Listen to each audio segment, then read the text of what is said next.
how to live in a world that's politically correct. His workers no longer would answer to elders. Vertically challenged, they were calling themselves. And labour conditions at the North Pole were alleged to be, by the Union, stifle the soul. 4 reindeer had vanished without much propriety, released to the wilds by the Humane Society. The equal employment had made it quite clear that Santa had better not use just reindeer. So Dancer and Donna, Comet and Cupid were replaced with 4 pigs, and you know that was stupid. The runners had been removed from his sleigh. The ruts were termed dangerous by the EPA. The people had started to call for the cops when they heard sled noises on their rooftops.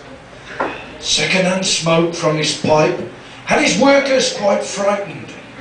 His fur-trimmed red suit was called unenlightened. And to show you the strangeness of life's ebb and flows, Rudolph was suing over unauthorised use of his nose. And had gone to Geraldo in front of the nation, demanding millions of overdue compensation. So half of the reindeers were gone, and his wife, who suddenly said she'd had enough of this life.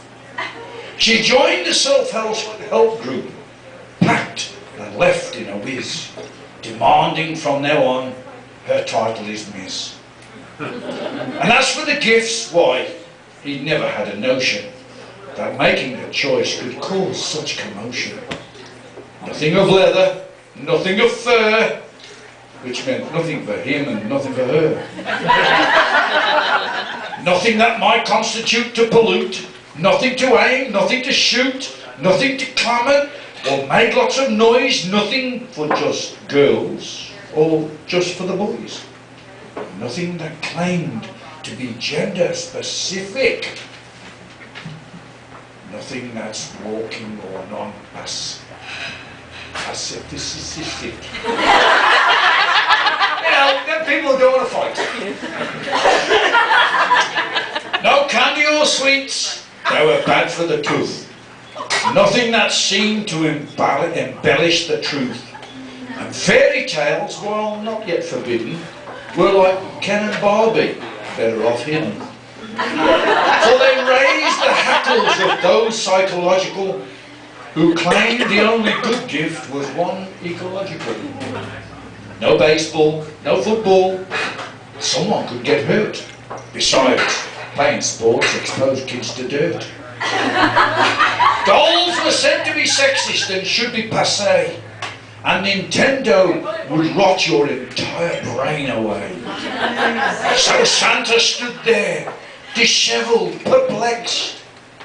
He just could not figure out what to do next.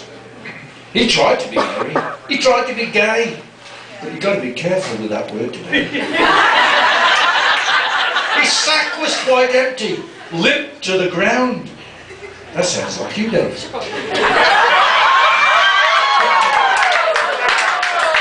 Nothing fully acceptable was to be found. Something special was needed. A gift that he might give to all without angering the left or the right. A gift that would satisfy with no indecision each group of people, every religion, every ethnicity, every hue, everyone, everywhere, even you.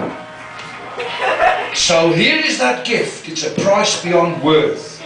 May you and your loved ones enjoy peace on earth.